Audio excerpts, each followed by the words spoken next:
This is started 15 minutes early. If you're here on the video before I get to edit it, just go ahead and jump about 13 minutes into the future because I'm working out new equipment. How does it look? Is it better? Can you hear me okay? That is the phone. Shh. It's my big fancy camera. Does it look better than the webcam? It looks better on this side. It sounds good. It's also coming from the phone, I assume. Well, there is no tilt now. It's either the whole thing goes down or...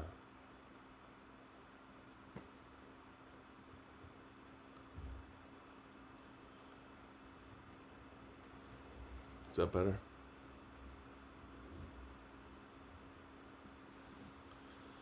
Now you can see the full guitar extravaganza behind me. It's still pretty compressed. Yeah, I don't think I can do anything about that. It's set to go out at 1920 yada yada HD. It's not grainy. Does the voice quality sound better than it did before?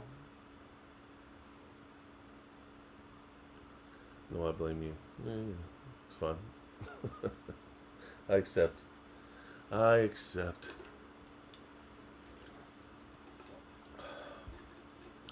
12 minutes. Well, at least there's 3 of us here. I think on this thing I can't see how many there are like it does on that other thing. I guess I don't need to have this up. I can see myself now. That's weird.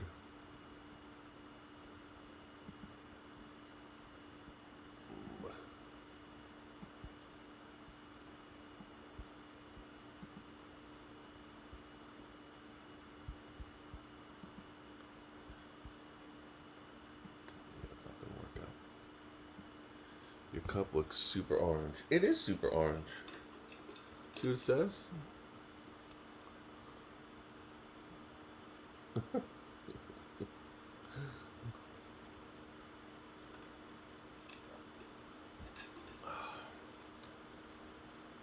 Good. I'm glad it's clear. Well, this wasn't too hard to set up. I don't know, last week must have just been a glitch because only thing I did was close OBS and reopen it. When I did it, I went to the place where everything says to put the key, and there was no place to put the key there anymore. Then something else said, well, if you're logged in, then it's fine. And I was logged in as 7 magic minutes, and it just all seemed to work. I didn't really do anything different than I did last week. The recording that went up online last week, that was from the few brief seconds that I had when it was telling me that it was wrong. The audio was horrible. There was so much noise. It was crazy. Like a lot of noise.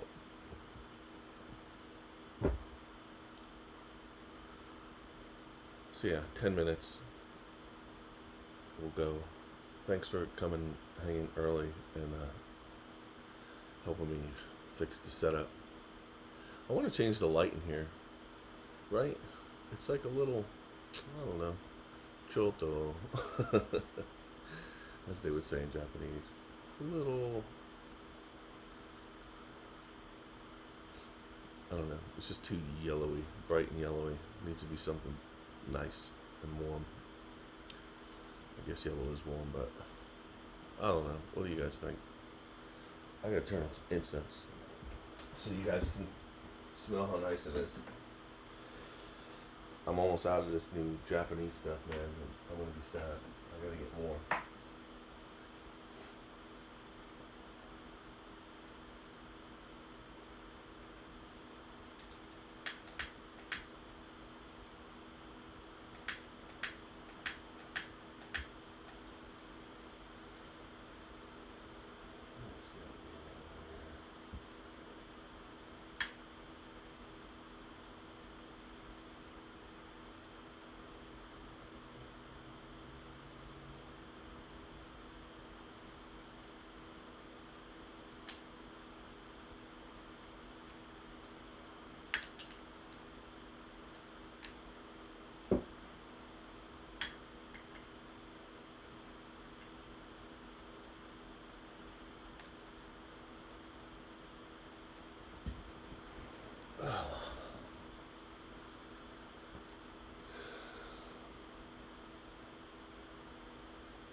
You went overhead light. I went or I want. Do I want overhead light or I went overhead? Some LED strips. Yeah, LED strips would be fun. I just got some new light strips to adorn the ushering with. Yeah, man. That's what I was thinking. I have the purple ones over there on my desk.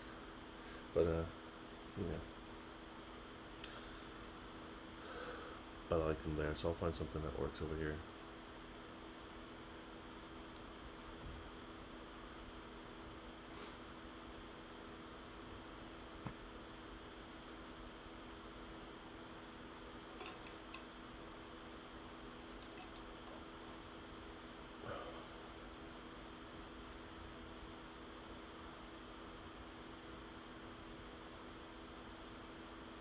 Seven more meat. Are you guys all ready for Super Football tomorrow?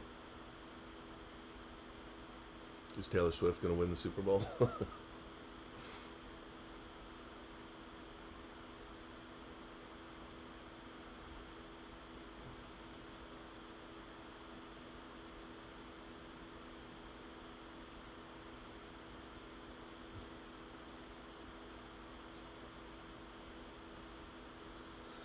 This is dropped frames. It's dropping 2.5% of the frames, which isn't a whole lot.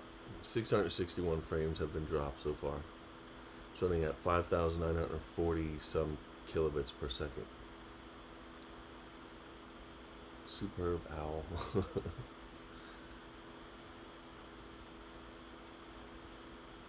Who's going to win? Nick, who do you think's going to win?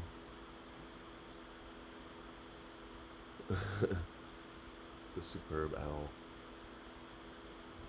Your room is going to be a mess. Why? Frame totally. They're dropped everywhere. I'll be cleaning up frames for weeks.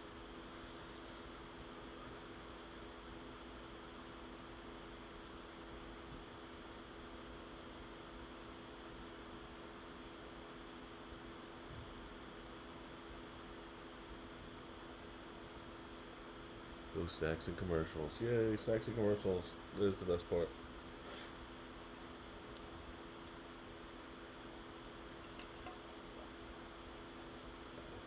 This is kind of cool to get this done on Saturday, because now I get to just relax Sunday. But I just figured, I don't know, more people would see it as natural to do the meditation thing on a Sunday and winding down before going back to work on Monday. It seemed to work for the most people. I'm mostly team snack, right? I'm just trying to win the snack pot. I don't really care who wins the football game. Coach Pig's blankets. I don't know what that means. That's a reference I don't understand. Oh, yeah, right. Again. Pigs in blankets, gotcha. I thought it was a fancy football joke. I don't understand. Something to do with pig skin. But it was much simpler than that. Yeah, Sunday. I'll just leave it as Sunday. This special football one. I should have showed up with a helmet today. It's meditation. We've done it from the star over there, from the little football center.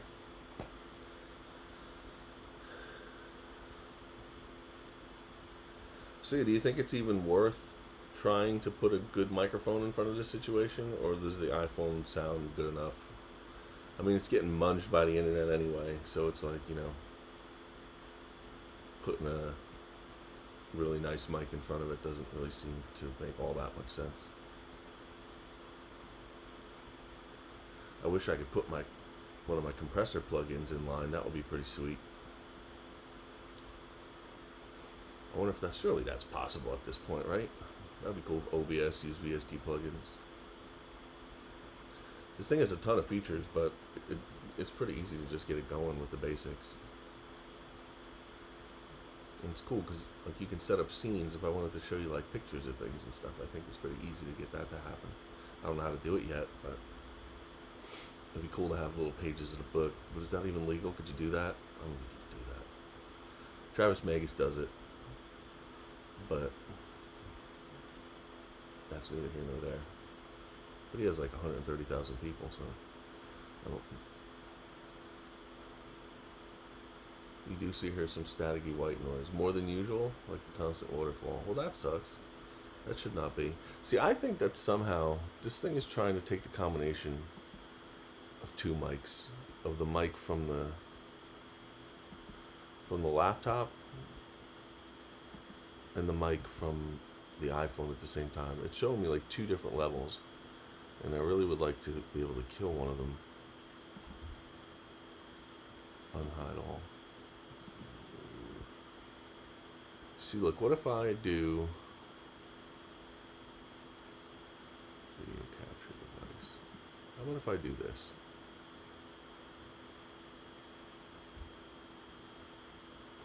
Is that changing the sound at all? Yo, yo, yo. Checking, checking, checking. Checking, checking, checking.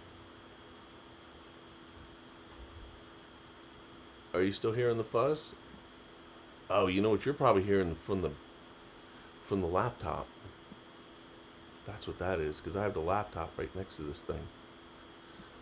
Let's see if this changes that.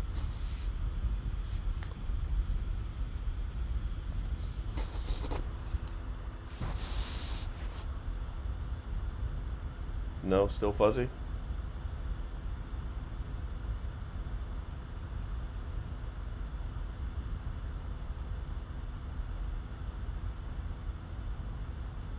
Yes, still fuzzy sound.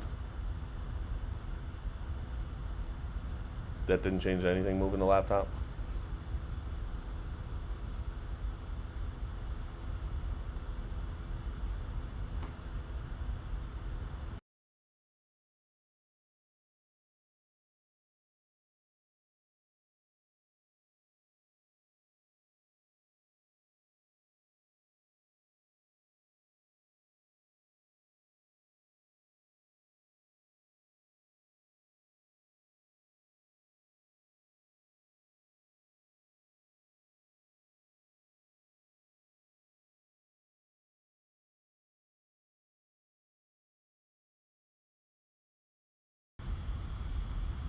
Okay, how about this?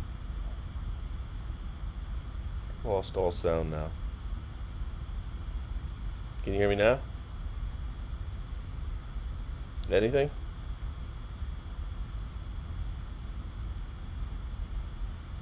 Still gone? Am I back? Am I back now?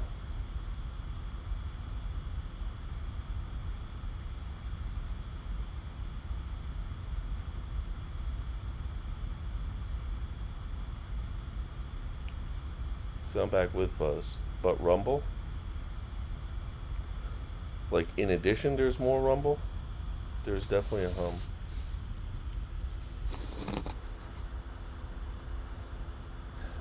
Yeah.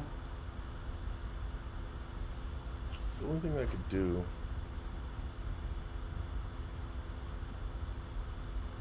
Yes. So, I mean, listen. Does this sound like it? Did it just get louder?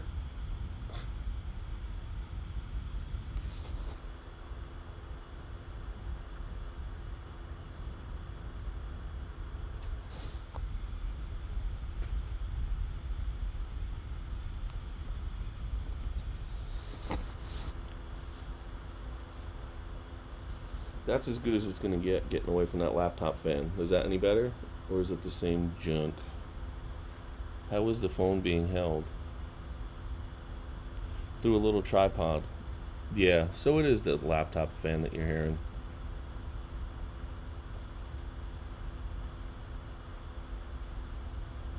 Okay, well, I can probably move it a couple more inches away.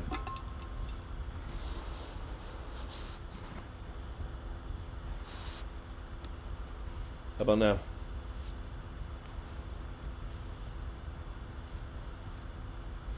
Same? Alright, well, I'm putting it back over here so I can see what you guys are writing.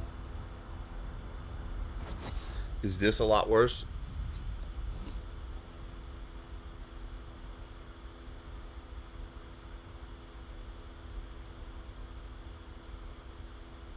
Same?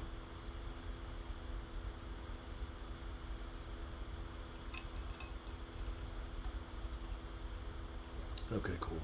Yeah, no, it's not coming. My air isn't on, so it has to be this.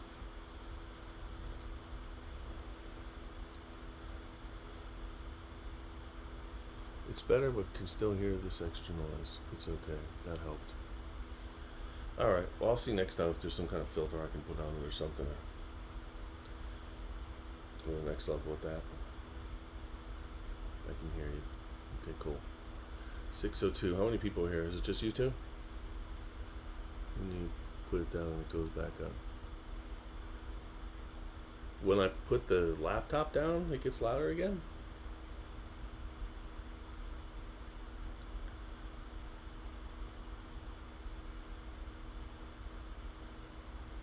I need to zoom some of you guys into this so that we can have an easier dialogue. See, that's the thing. I really think that it's trying to combine the sound with the. Oh, I'll bet you that's what it is. It's the laptop is its own sound is regurgitating because it's using its own sound as well, and it obviously can't get away from that.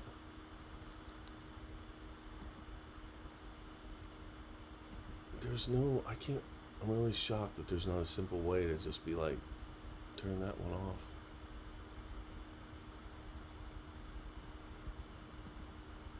Scene sources, video capture.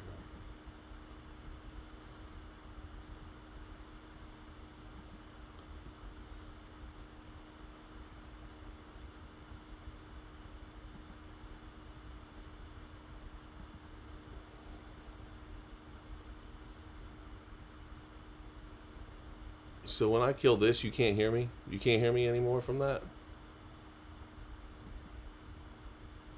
Or is it this that kills me? I did two different things there. See, it has this whole screen on. It has my mic aux is active and my video capture device is active. I'm just going to put this to minus 200 and see what that does. Oh, that went away.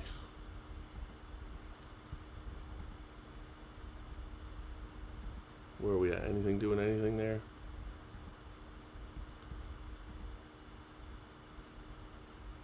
Can still hear you.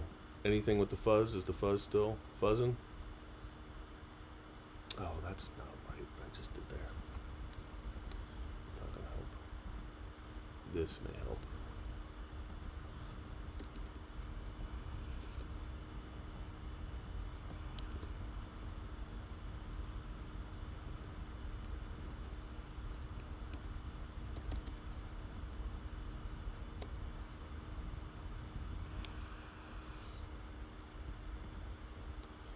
How about that? Can you hear me now?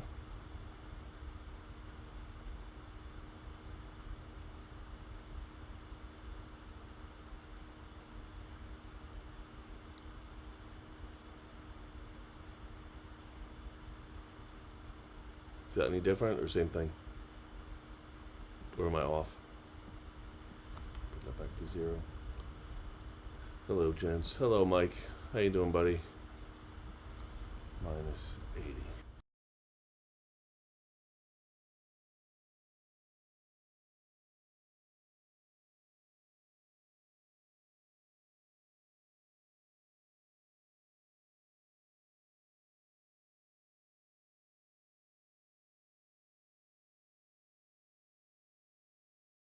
I see what's going on here. This is just lock fine vertical avenue properties, advanced audio properties. Yeah, give me that.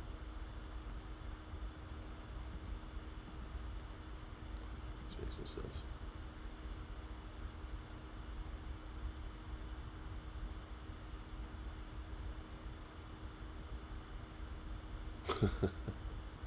Silence? Do you hear me? You can hear me now, right? Can you hear me now? Can you hear me now? Audio. Okay, we've got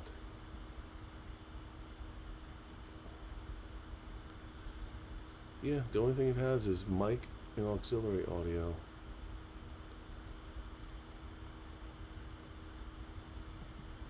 Silence? You can't hear me now? These ambiguous answers are really not helpful. You do hear me now.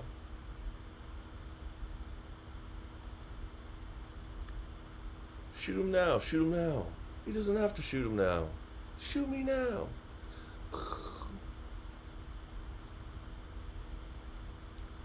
The old Bugs Bunny skit or Daffy Duck, right?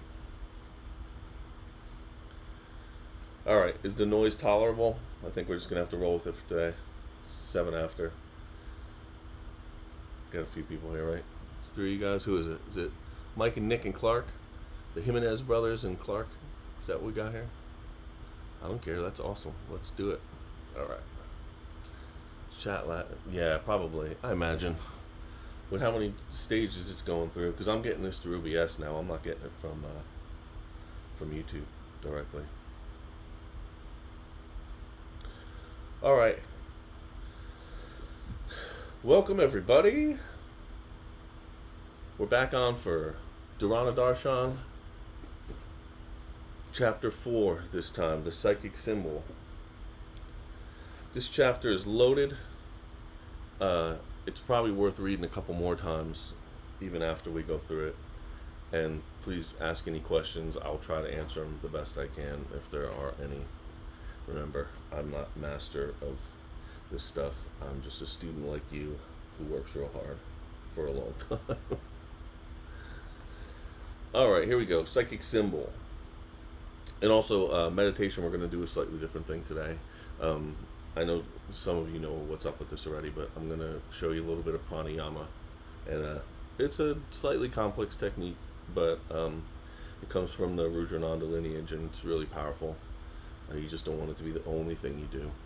There are people who commit their whole life to this practice, but I think you need some of the other practices that we've gone through as well, so to keep things balanced. And I'll explain all that later. But that's what we're doing, so stay tuned for that. Alright, chapter 4 of Dharana Darshan, from the good Swami Niranjanananda. Psychic symbol. The yogic tradition has described 3 aspects of meditation. 1. Awareness of the practitioner. That's you, the person who is practicing meditation. 2. The aim or the goal which the practitioner wishes to attain through the technique or process of meditation. And that's an important thing to think about. Some people just jump into this and don't realize there are a bunch of reasons to do this, and there are a bunch of different goals to hit. You know, for everybody it's a little bit different, and your practices that you choose to do from the pile of techniques I'm giving you can guide you one way or the other, depending on what you're trying to do.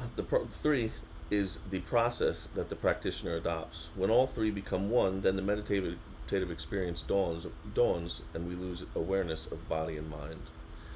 There is nothing but the meditative experience, and that state is called dhyana. When we become one with the meditative experience, it becomes a living experience.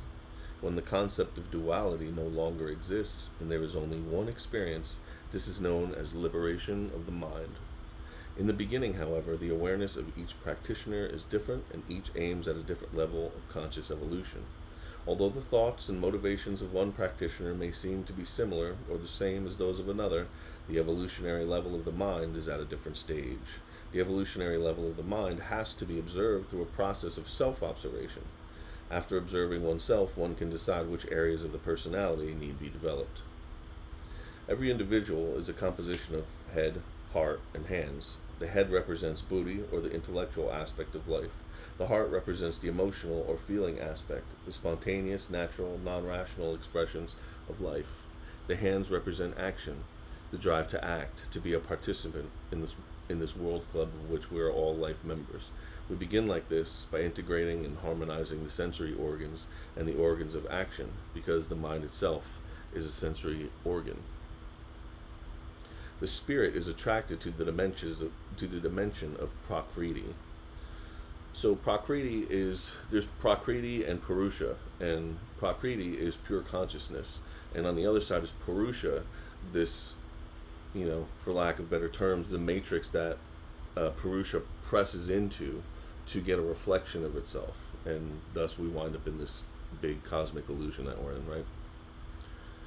The spirit is attracted to the dimension of Prakriti, the world of tangible experiences, which it perceives through the five Gyanendriyas, or sensory organs: eyes, ear, nose, tongue, and skin.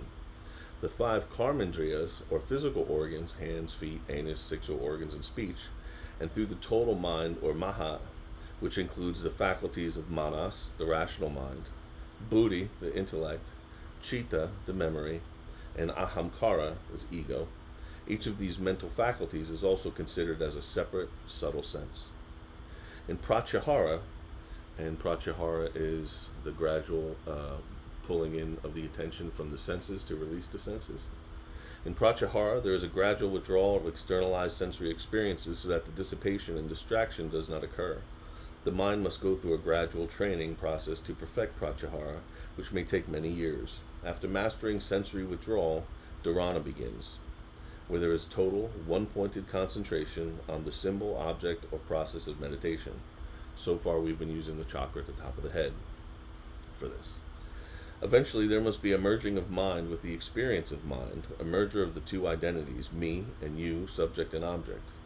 As long as we are going through the process of merging, we are in the stages of Pratyahara and Dharana. When the merger takes place, we are in the stages of Dhyana and Samadhi. Now, these are all going into the limbs of yoga. When they talk about the Patanjali's limbs of yoga, this is what they're talking about. Pratyahara, Dharana, Samadhi, these are all parts of that. However, until we have merged ourselves, we cannot say that we practice meditation. We can only say that we are practicing methods to improve our awareness and concentration. And once again, this is a technicality. We know this to be true. When you're talking to people, people don't know this. So you say, I'm meditating or whatever, and that's fine. Obviously, you don't need to feel weird about it. But if you're talking to a yogi, maybe better tell them where you're really at, right? In order to come to the stage of dhyana and samadhi, there must be a pranic awakening as well, because there is a very intimate relationship between prana and mind. Tools of meditation. In order to consolidate the mind, 3 tools are necessary. 1, psychic sound, 2, psychic symbol, and 3, psychic breath. These 3 tools are used in the stages of Pratyahara and Dharana in order to perfect the meditation process. They provide a basis or support which the mind can hold on to when the sensory input is cut off. In the process of meditation, as the concentration becomes intensified, the attention is diverted from the sensory perception to the object of concentration. At this time, there is a tendency to lose touch with the experience of time, space, and object as the awareness moves towards the unconscious dimension. In this state, the mind is overcome by drowsiness as the physical and psychological perceptions are lost. In short, it means that we become sleepy. In the state of sleep, the mind is diverted to different areas of experience. It begins to dream, imagine, and fantasize, and the meditative state is lost. And I can tell you that this will happen. This is like a barrier to true meditation big time. You'll get into these states where you're just whipped, and the next thing you know is you'll be dreaming. And it's almost like a vision, because you were just sitting there one second, and the next thing you're in the middle of a dream, and you're like, holy smokes. And you come out of it, and you're still sitting there. So it's real. So there has to be a support on which the mind that has been divested of its identity with the senses can rest. That is the purpose of using these 3 tools of meditation. There is a story about a caravan in the desert which explains this concept very clearly. A caravan was traveling at night. When it was time to rest, the travelers erected tents and tied up their camels. Unfortunately, one man had lost a hook for securing his camel, so the camel remained loose. The man was worried about his camel being untied, so he went to the leader of the caravan and told him his problem. The leader said, don't worry about the hook. Just go through the same motion of tying your camel up, and the camel will not go anywhere. So the man returned to his camel and went through the motions of tying it up. The camel sat down and did not move from the spot all night. The next morning, everybody was getting ready to resume the journey, but this man's camel would not get up. The man could not understand why his camel would not get up like the other camels had done. So again, he went to the leader of the caravan and asked him what he should do. The leader said, now go through the motions of unhitching the camel as you would normally do, as if it had been tied up. So the man went through the motions of untying the rope, and the camel immediately stood up. The meaning of this story is obvious. There is actually no bondage within the mind. However, due to our mental conditioning, we feel that we must be bound. The mind feels a need for support, a need to be tied down. So in our own mind, we go through the motions of hitching and unhitching our own mental camel. This is where the tools of meditation are important. We use them as a support for the mind when we are entering the uncharted dimensions of the subconscious and unconscious. This is why there are so many mantras, symbols, and meditation practices. They are all intended to act as a support for the mind, as a focal point for concentration, as the awareness penetrates into deeper and deeper levels of consciousness. The barrier of Laya, this is the party that will hold up your progress when you're trying to sleep. So this is a big one, and this is why we use all the tools we use, right? This is a big thing. Every meditation practice utilizes something that the mind can grasp, on which it can take hold. It can be the breath, the mantra, the symbol. In Nada Yoga, it is the gross and subtle sound. In Ajapa Japa, it is the combination of psychic passage, psychic breath, and psychic sound. In Akasha Dharana, it is the inner space. In Tritaka, it is various objects viewed externally as well as internally. One's awareness is always fixed on an object or a process. This is because the mind naturally and spontaneously molds itself around objects of perception.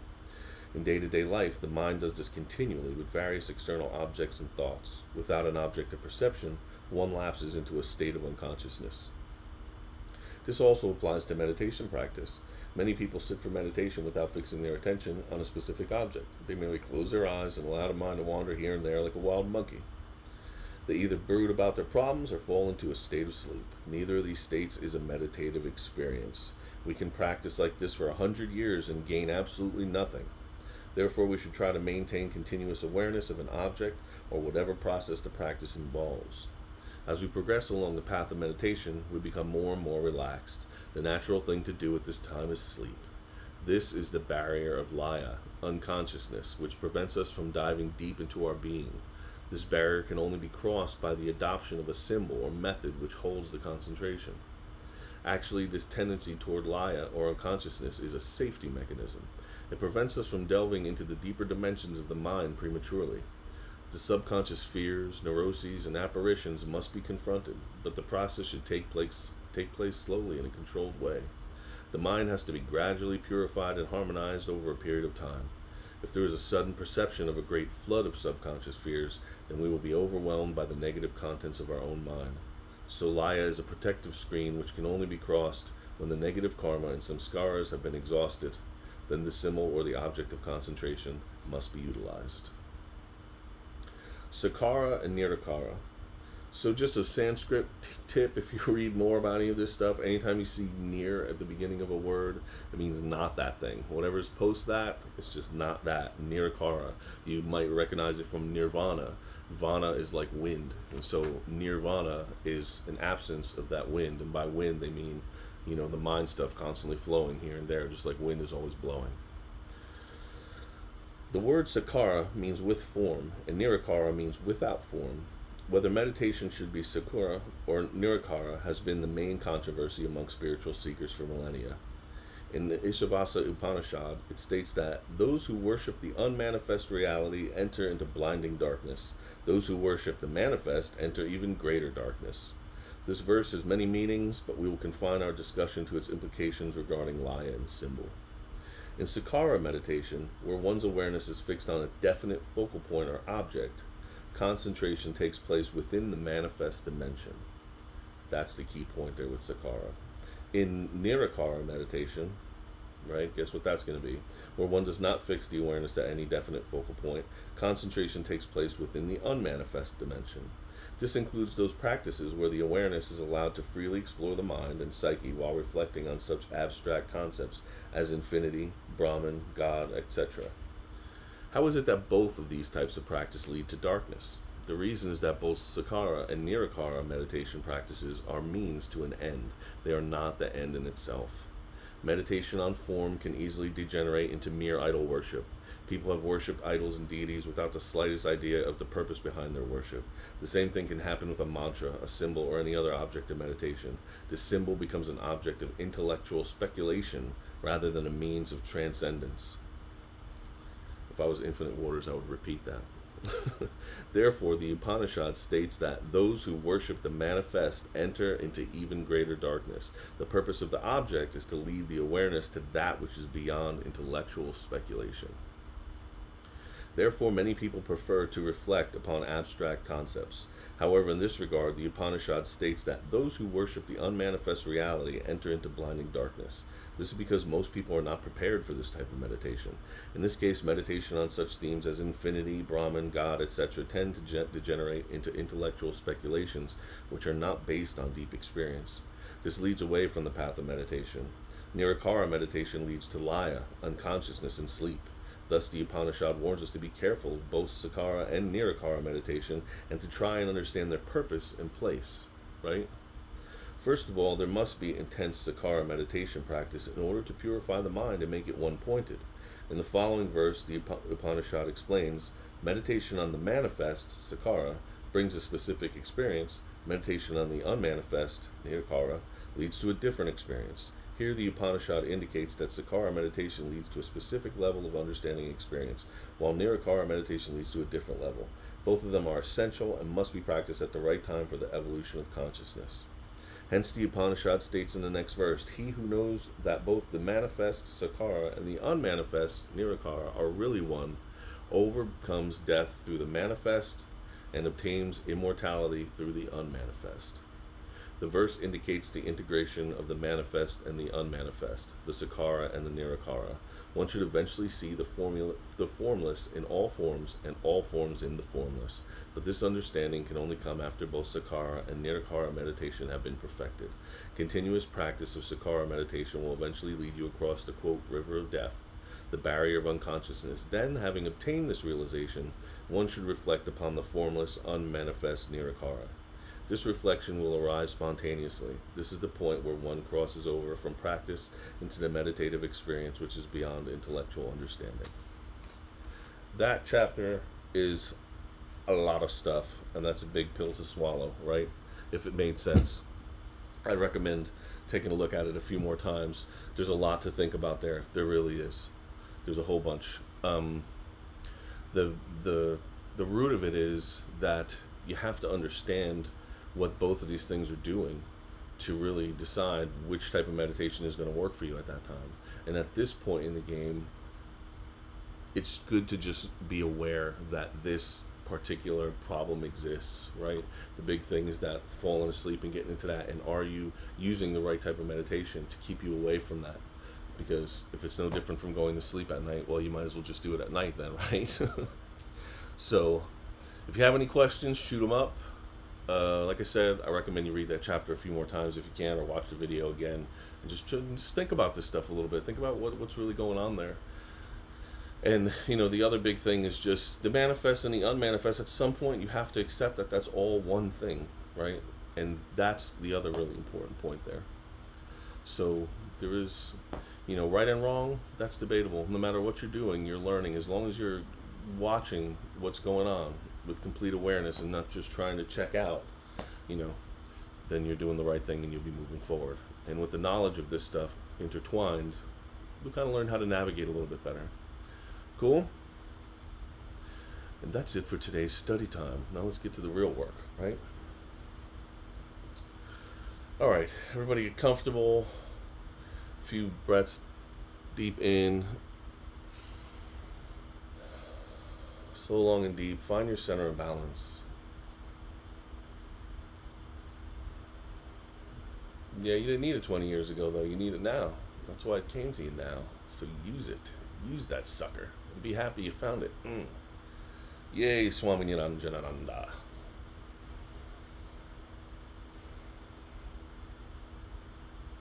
Find your center of balance. All right, close your eyes. Let's do that quick body scan, okay? I'm not going to spend a whole lot of time on this. You guys know how to do it at this point, right? Let's go from the top down. Healing ball. Super sweet, yummy healing honey. See that ball up there? Let's be a little quicker about it. It's melting already. Coming down your head, through your brain, straightening things out in there, right? Continue to breathe slow, long, deep. It's saturated through the whole head. I hope you're doing these body scans every day and spending a little more time with them. This is just a quick, brief one that we do to make sure that we're fully relaxed, right? And in case you're not doing it every day, at least you're getting a little bit of healing going on, right? Through the neck. Oh, that sweet honey, relaxing everything, making everything good. Through the shoulders. Let's not even separate that ball. Let's just push right down through the arms and the torso at the same time, right? Relax everything. You know what it feels like at this point to relax all these muscles. Learn how to do it quickly. Keep releasing. It's getting down towards the belly and the elbows, right? Release. Keep releasing is the key. Feel for those tension points and don't be afraid to spend a few seconds there really releasing those. Get down to the belly. Always tension there. Always spend a few extra seconds there. Just releasing. Inner smile. Remember the inner smile. Are you inner smiling? I know you are.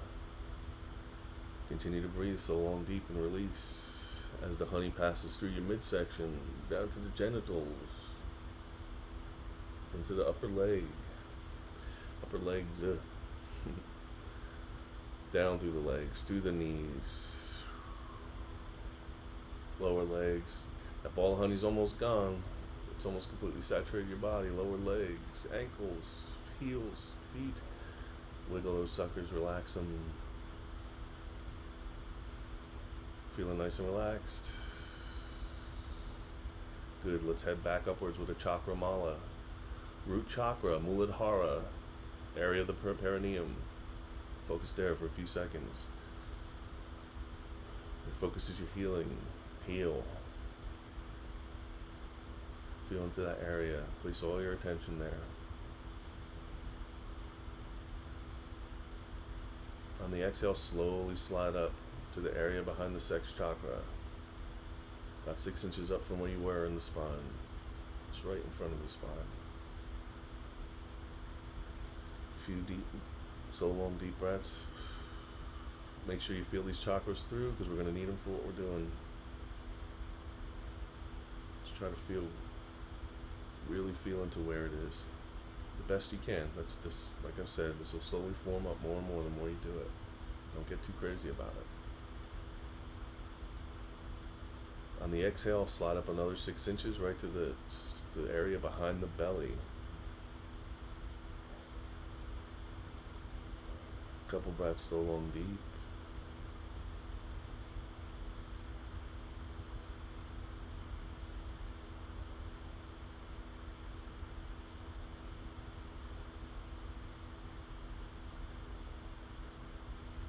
Next exhale, let's take that trip up to the heart center. You know, when I say open, it really, you'll feel it as a change in there. Open might not be a great term to really explain what to expect. Just keep watching for a change in that area. At some point you go, oh yeah, I think that's it. And that's it. Next exhale, let's head upwards to the throat chakra. Area at the base of the neck and the spine. Vishuddha.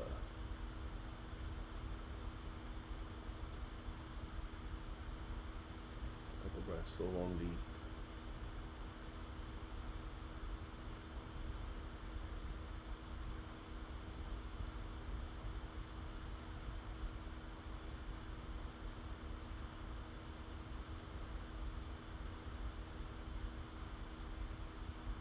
Next exhale, let's take it up to the third eye, Ajna chakra. Slightly above the arrows, 3 inches in.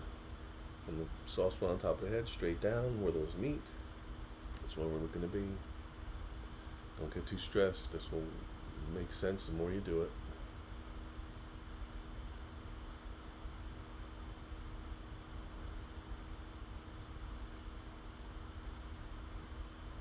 Sometimes over time you'll see a little light in here. You see a little more light than what you expect. Sometimes there'll be vibration or lock in as you progress. Where you just feel like, oh, I'm really in it. But everybody's experiences are different, so don't take these things as gospel that I say. These are just my experiences. I talk to 100 people that have 100 different things, but they'll all have something to say if they've done it for any amount of time. Next exhale, let's head up to the top of the head. Sahasrara, 1,000-petal lotus.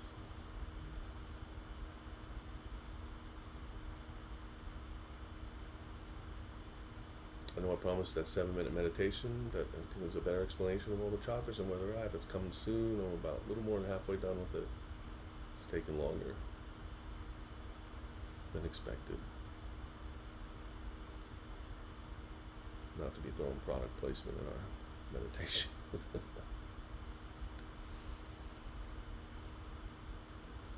Okay. So this is what we're going to do. This one we're going to do for about 10 minutes. Okay? Try to work with me here. There are two nadis that come into your head right here. It said energetic, right? First thing I want you to do is just start breathing in a way where you start to feel something coming in here. Just feel like you're breathing in a big straw coming into here. And you're breathing this into your third eye. You're breathing energy into your third eye. Just try to go with this, right? I know it might be crazy, but you will start to feel something and be like, wow, this is a trip. You know, people that commit their whole life to this practice right here, so just work with me. And you're basically pulling energy in. I mean, at the beginning, it's just going to feel like one big thing, but there are two nadis here that are going to go back, and then these interweave behind your spine, supposedly. Just keep going slow long, deep, and try to feel that coming in right here. This is the next step. On the in-breath, I want you to feel that energy coming in, and I want you to feel it making a downturn right in the middle of your head at the third eye. So you're breathing in, and it's coming in, and then taking that twist down, right? It's about to start heading down. And being that we're there, the next breath in, I want you to pull in, feel it coming from the forehead into the middle of the head, the third eye chakra, and then head down into the throat chakra.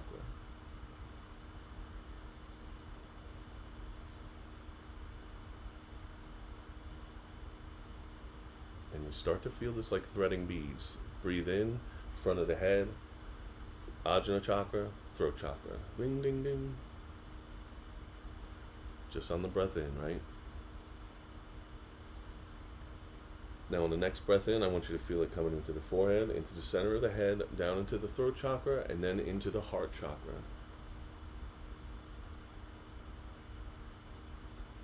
Swami Rudraనంద used to refer to this as the psychic digestive system.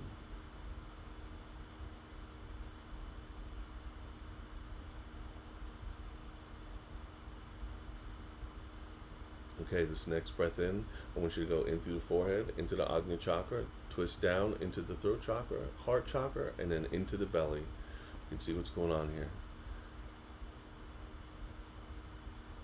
Just one by one. Ding, ding, ding, ding, ding, ding. Feel through all of them. Feel that energy coming in. Just try to be subtle enough that you can feel what's happening there.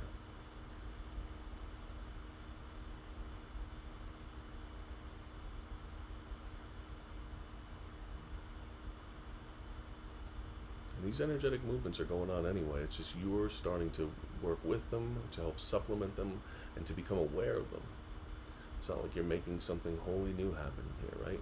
It's like a drip of water out of a faucet.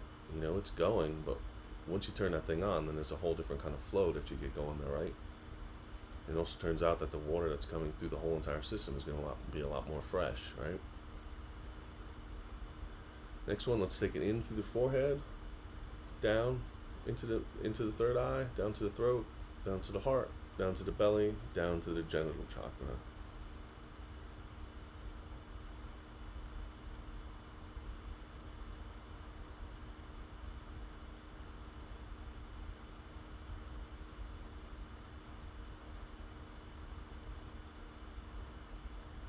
Feeling it a little bit yet?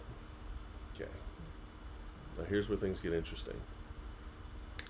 We want to take that breath in and follow the energy all the way down to that sacral center, right?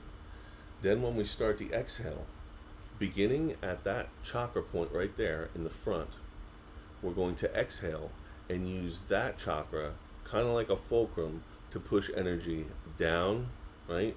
Down into your lowest chakra, and then we're going to come out the back, and we're going to go up the back of the spine through all the chakras until we get to the top of the head. Okay? If you want to keep adding them one by one the way we have, that's fine. I just do that to make it simple, but ultimately that's what we're looking to do. In through the forehead, into the third eye, down to the throat, down to the heart, down to the belly, down to the genitals, and then from right there we exhale, and it goes right down from the genital chakra to the root chakra and around like the little tube underneath your sink, right? Just down there to the bottom, and then we come right up the back of the spine. Then when the energy comes out of the top of the head, that's all we're going to worry about for now. We're going to worry about any more than that. So we're just trying to enliven and become aware of this, quote, psychic digestive system and pushing energy through us. And this kind of gets stagnant, stale energy out of the body and brings in new energy into the body and starts to create a flow, right? So let's just try this a little bit for about, let's try it for about 3 minutes, okay? I'm just going to let you go on your own. If anybody has any questions about this, please ask them now. I'll do the best I can to answer them. If you have any comments, or feel free.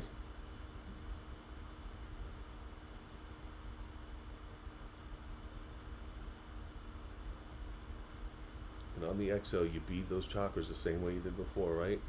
Just inhale, and then once you exhale, just ding, ding, ding, ding, ding, ding, ding, ding, and out, right?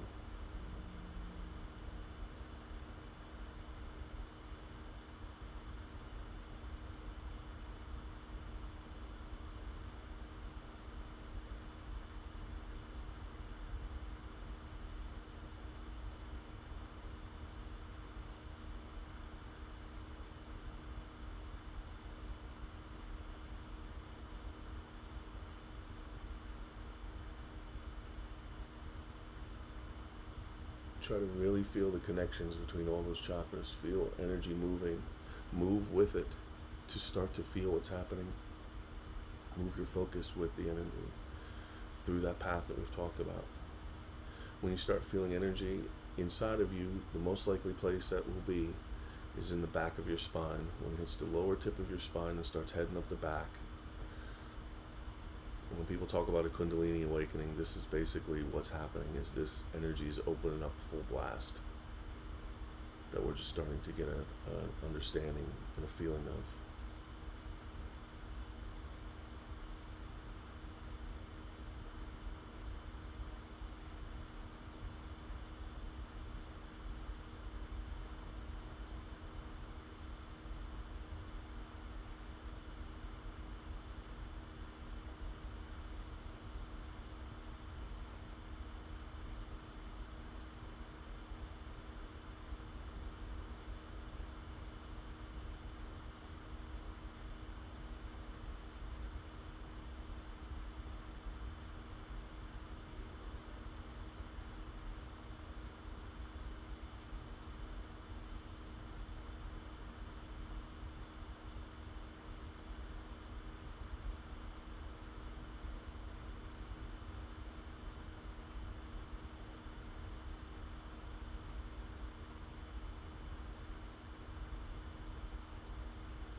Okay, on your next exhale, I want you to stay up at the top of the head, and I want you to do our standard focusing meditation.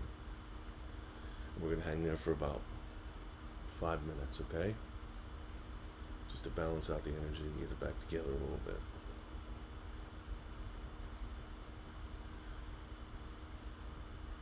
Five minutes starting now.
come on back. Welcome to Earth. And that's that. So that thing that we did, that's, some people will call that meditation, once again, because all these things fall under that banner head. But what that really is pranayama. Prana being breath. It's like you'll hear it called breath work in English. But it's really to get energy circulating, moving around your body in a different way and not be stagnant. It's really helpful and beneficial. I learned that in 1999 from a yogi in Dallas, believe it or not. So, where am I? Okay. That's it for today. Anybody have any questions? Anything? Anything to add to that? If you work with that pranayama practice a lot, and it starts to deepen, talk to me, and I can give you some more advanced practices that go with that.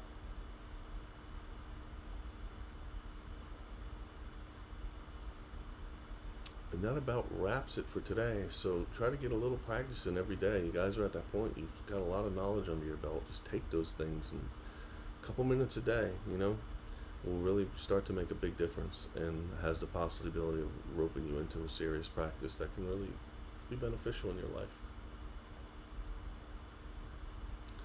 Anything else, guys? Any other questions across the board?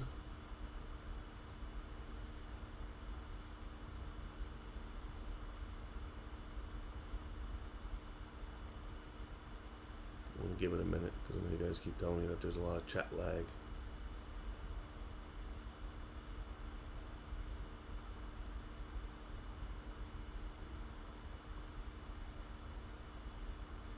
Do you think your experience in bodybuilding with mind-muscle connection has helped better than your body scans? No, because they do two different things. It's a peace, Nick. My experience with bodybuilding has me more in tune with my body, but most of the time that's not much about like loosening it up and learning how to let the body go.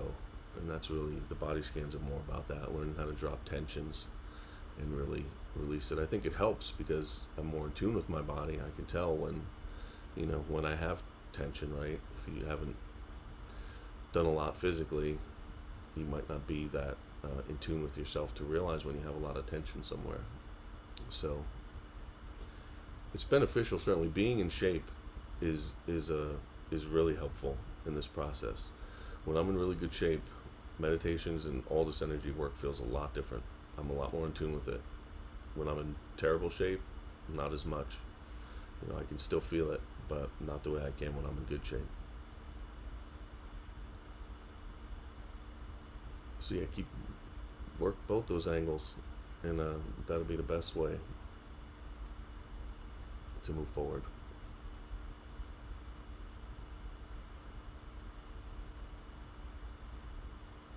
Anything else, anybody?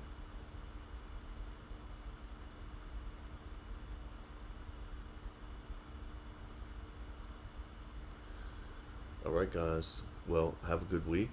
I'll see you next week, back to the normal Sunday. I hope you all enjoy your Superbowl Sunday. Sarve Bhavantu Sukhinaha. May all be happy. All right, guys. See you next week. Hopefully I'll throw out some videos for you this week to check out. You are more than welcome, my friend. See you all soon. Much love.